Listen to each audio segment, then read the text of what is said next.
Good evening. I'm Lana Tleimat, and this is the Occasionally Broadcasting Network. Tonight's stories. The university announced on Friday they would be moving forward with plans to open a school focused on climate and sustainability. However, a text sent from administration the same day to fossil fuels read, "You up?" The president of the Stanford College Republicans sent out a form to members including the question, "Did Kyle Rittenhouse do anything wrong?" We spoke to SCR, but they only understood the gravity of the situation when we stopped using the word murder and started using the word late-term abortion. 2 Stanford affiliates received MacArthur Genius Grants last week, but as it turns out, by grants, they actually meant visits from the ghosts of Ulysses, Cary, and Hugh Grant, who would show them their past, present, and future. Said a still-living Hugh Grant, "Wait, what?" One Stanford student finally registered to vote last week, which she would like to clarify. She was always going to do, it just took her a little while to mail in the papers. And would her friends please start talking to her again? Next up, we have our social justice correspondent, Myckenzyie Triskett. Myckenzyie? Thanks, Lana. I'm Myckenzyie Triskett, OBN student social justice correspondent and champion of the oppressed. I'm reporting live with troubling news of a new social trend. As temperatures drop, tempers rise, and college students across America face verbal abuse, discrimination, and judgmental looks just for expressing their identity. I am speaking, of course, of the harmful social stigma of wearing a Canada Goose jacket. We spoke with one student who requested to remain anonymous after experiencing a harrowing bout of harassment. Thank you so much for agreeing to this interview. Why have you requested that your identity be kept a secret? I fear for my life. There's just no telling what people will do once they find out that you have a Canada Goose jacket. So did you bring your Canada Goose jacket with you to college, or were you too afraid of the social repercussions? I had to bring it with me. I know it's never cold enough to wear my Canada Goose jacket here, but it's a part of my family's cultural identity, like country clubs, or tax evasion, or those vicious little white dogs that look like sentient mops. I couldn't just leave it behind. You are so brave. Can you tell me what happened when the people at college found out that you had a Canada Goose jacket?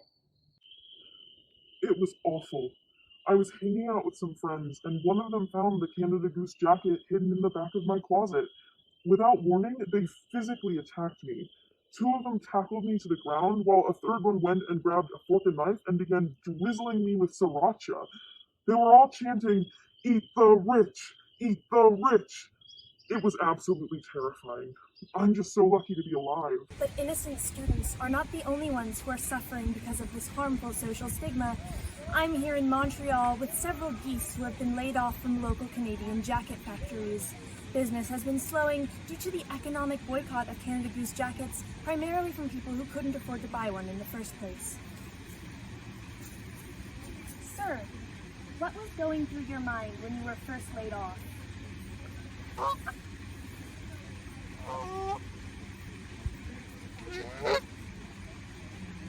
The language barrier is proving difficult. Luckily, I had a French au pair as a child. Monsieur, est-ce que vous pouvez partager vos conseils sur le chômage pour vous et vos camarades? Unfortunately, these are Quebecois geese, so I cannot understand their accent. With many students studying from home, this fall offers a unique chance for self-reflection. I hope that this story can inspire you to be kind to everyone, students and geese alike. Join me next week for tips on how to encourage your dog to go vegan. I'm Myckenzyie Triskett, signing off. Thanks, Myckenzyie. Our main story tonight, we spoke with one of our esteemed faculty members on the research they're doing here at Stanford. Dr. Randy Schlunk is the director of Doing Shit to Mice. He and his associates at Stanford's Algernon Lab have performed over 1,000 tests on mice. Here at the Algernon Lab, our mission is to take mice and do shit to them. For the sake of science, or something. The Algernon Lab is home to 10 departments where different kinds of shit gets done to mice. I work in the putting stuff into them division here at Algernon, not to be confused with the putting them into stuff division or the stuff them into pudding division. Last month, we took out a mouse's esophagus and replaced it with a spring. Every time he eats, he makes a boing sound. While they tinker with the bodily composition of the mice, the putting stuff into them division is also looking to expand the utility of the mice themselves. Right now, we're turning the mice into storage units. Your VCR, class ring, high school yearbook, you name it. We're trying to figure out how to fit it all in. The rest of the team is working on turning a mouse into a wind instrument. Perhaps some of the most advanced work comes from the Intellectual Development Division, where researchers work to endow mice with human traits. Here at Intellectual Development, we have mice that have many different human characteristics. For instance, we have a mouse that can talk. Here, take a look. I think I'm going to the first verse of my life, and then it was just a few days before the first time, and it is so good. We haven't quite figured out syntax, but having human teeth and vocal cords really helps. Hey, we even taught a mouse to read, but he killed himself after having read 1984. Maybe that shouldn't have been his first book.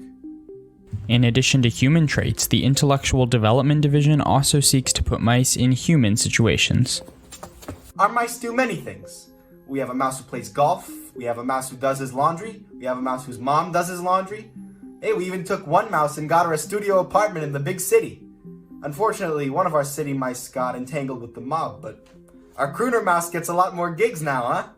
At the Algernon Lab's Emotional and Psychological Manipulation Division, if you give a mouse a cookie, they won't get a glass of milk. Instead, they'll get electroshock therapy. In the EPM division, we combine cutting-edge technology with the most advanced behavioral techniques to just get as much shit done to mice as possible. Well, I think you're handsome, but I don't know if the other mice will feel that way. Our next project is to teach them to feel schadenfreude. We also have one mouse that we just don't do anything to, which is like doing something to the other mice. His name is Dylan. We make sure to remind the other mice that they are not Dylan. Listen, I just needed research to put on my resume. I don't like it here.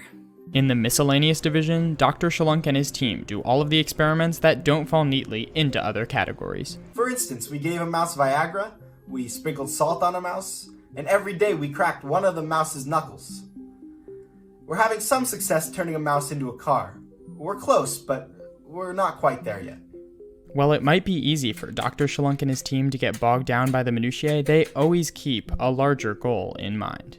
At our lab, we want to prove that with enough time and effort, we can do anything. To mice.